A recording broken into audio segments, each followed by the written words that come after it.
Hello అందరికీ, నేను బోడుప్పల్లో ఉన్న నిమిషాంబికాదేవి అమ్మవారిని అయితే దర్శనం చేసుకున్నాను.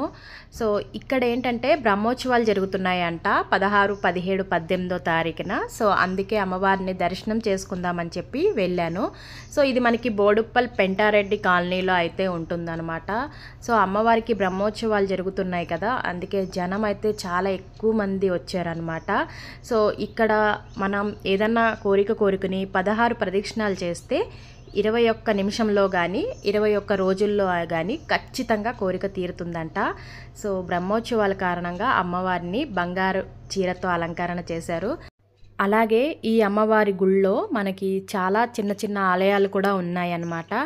సో ఇక్కడ మనం గణేష్, అలాగే సీతారామచంద్రమూర్తి, అలాగే సాయిబాబా, మహాశివుడు, ఆంజనేయ స్వామి వీటన్నిటినీ కూడా దర్శనం చేసుకోవచ్చు. సో ఈ బ్రహ్మోత్సవాల టైంలో